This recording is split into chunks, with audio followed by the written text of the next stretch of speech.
Okay. Hello. Today I'm going to be making some banana bread. I'm going to follow a set of instructions and to make this banana bread as precise as possible. And I've made this banana bread several times, so let's get started. So I have preheated my oven to 350 degrees. And in my bread loaf pan, I have already sprayed it with non-stick cooking spray and have put some flour in there and kind of shaken it around a little bit so it coats it. And this will prevent your bread from burning while it's baking on the outsides. So what we're going to start with is I have a smaller size, medium size bowl here, mixing bowl, and to that I'm going to add 1 3/4 cups of all-purpose flour. I'm going to add 2 teaspoons of baking powder.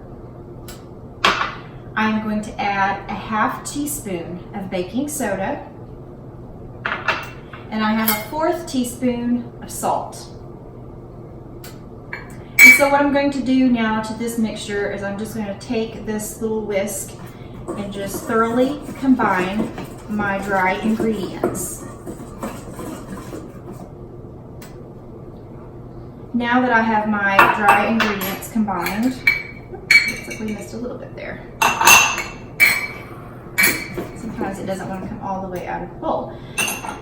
I have my dry ingredients combined. So at this point, what I'm going to do is to this large mixing bowl, I already have 2 ripe bananas mashed. You want to make sure that they're ripe because that's what will give it its moisture. So to this, I'm going to add 2/3 cups of sugar. I'm going to add a 1/3 cup of canola oil. Here I have 2 tablespoons of milk. And I have 2 eggs. These are considered as the wet ingredients.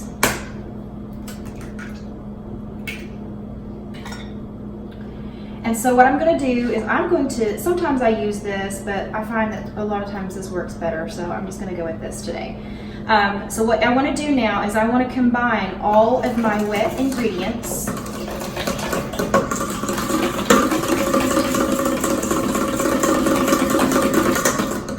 And you want to just combine it until you'll see that it forms a liquid almost.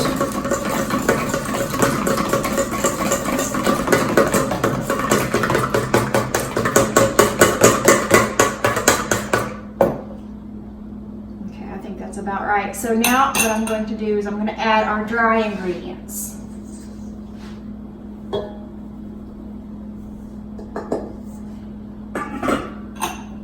Then I'm going to use the same whisk. This is actually an attachment that belongs to a stand mixer, but I find it easier to mix this bread with if I just do it by hand with this attachment. So you want to just thoroughly combine this. Sometimes you have to put a little bit of elbow grease into it.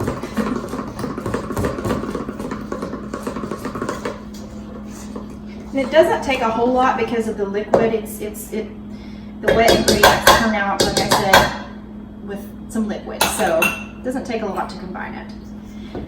So now what I'm going to do is I'm going to take my prepared pan, get some of this out of the way so you can see here. But I'm going to take the batter and I'm going to just pour it into my baking bread loaf dish.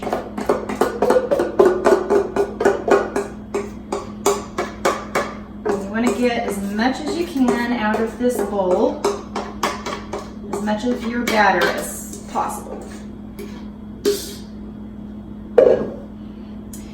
And then what I like to do is just to kind of take my pan and just kind of toss it back and forth gently, just a little bit, and that kind of evens it out. Now I'm going to put this in my preheated 350 degree oven for about 55 to 60 minutes, but every once in a while I would check it with a sharp tip knife or a toothpick, and when that comes out clean, you will know that your bread is done. So let's go ahead and put it in the oven.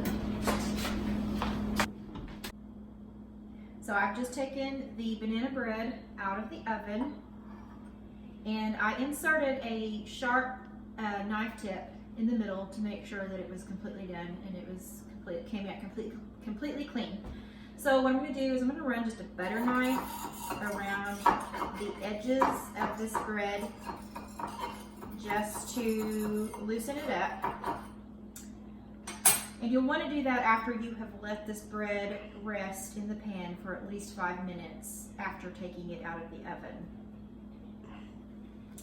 So what I'm going to do is you can either turn this out onto some paper towels or a baking rack or a plate to cool. I normally just turn it out onto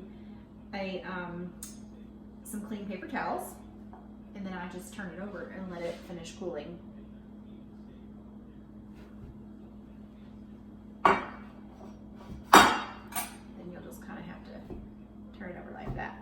So this is the final product, and you'll want to let this rest, let it completely cool before you slice it and serve it. Thank you for watching. Have a great day.